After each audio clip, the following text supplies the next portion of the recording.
ভারতের সাথে আমাদের ইকুয়েশনটা কি হচ্ছে বর্তমানে। এবং গত 2 দিন স্পেশালি আজকে সারাদিন কিন্তু ভারতীয় media, specially Delhi based media, তারা কিন্তু প্রচণ্ড ক্ষিপ্ত।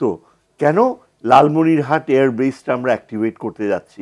এটা সেকেন্ড ওয়ার্ল্ড ওয়ারের এয়ার বেস, এবং এটা করার ব্যাপারে বিমান বাহিনী একেবারে ফাইনাল ডিসিশন নিয়েছে যে এটা এশিয়ার সেকেন্ড লার্জেস্ট এয়ার বেস।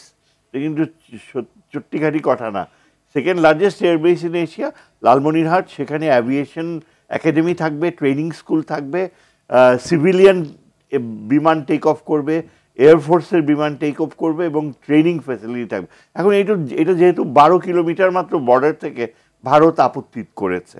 তাদের আপত্তি হচ্ছে যে কেন আমাদের নিরাপত্তা বিঘ্নিত হবে। এখন ব্যাপার হচ্ছে, আপনি যতই চান যে তাদের সাথে আমরা একটা সম্মানজনক সম্পর্ক করতে চাই, কিন্তু ওদের আবার ত্রিপুরাতে তাদের যে এয়ারবেস করেছে, সেটা কিন্তু ওই হাসিনার সময় একবার বাংলাদেশ সরকারকে রিকোয়েস্ট করে বাংলাদেশের টেরিটরির কিছু জায়গা পর্যন্ত তারা দাবি করেছে। তো তখন তো আমাদের নিরাপত্তা বিঘ্নিত হয়, এটা তারা চিন্তা করেনি। এখন এরকম কিন্তু একটা দুটা না, বেশ কয়েকটা ব্যাপার।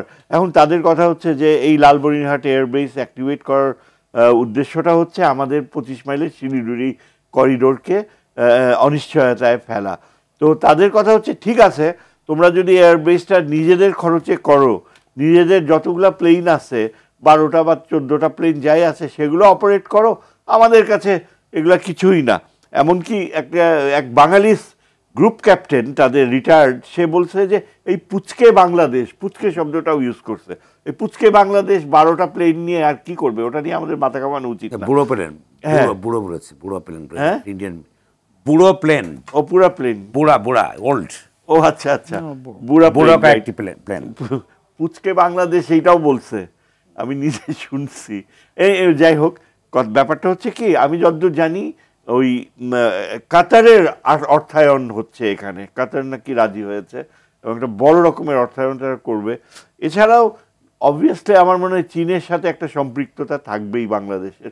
যতদূর শুনলাম প্রায় 30-40টা বাংলাদেশ প্লেন ক্রয় করছে, J7, এগুলো ওই চীনা খুবই অ্যাডভান্সড, এগুলো F-35 এর সাথে তুলনা করা যায়, ফিফথ জেনারেশন। এবং এগুলো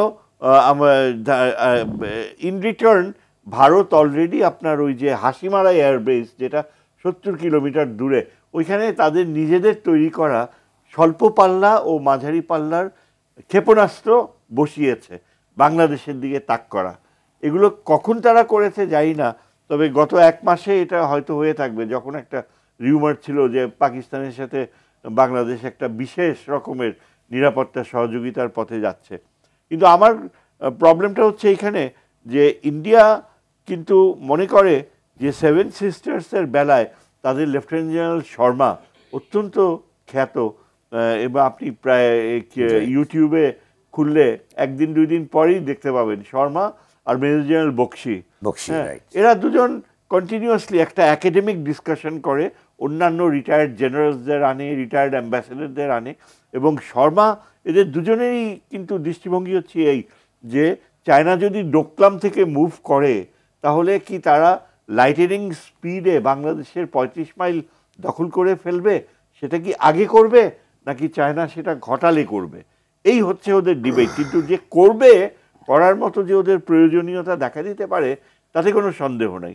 সুতরাং এগুলো হয়তো একটা ছোট রাষ্ট্র হিসেবে এইগুলো একটা বৃহৎ রাষ্ট্রের যে প্ল্যানিং, স্ট্র্যাটেজিক প্ল্যানিং, এবং আনফর্চুনেটলি আমাদের জিওপলিটিক্যাল লোকেশন এমন যে পাশে আবার চায়না, এবং চায়না নিশ্চিতভাবে চায় যে অরুণাচল প্রদেশ, এটা সাউথ তিব্বত, এটা তাদের দখলে আসতে হবে।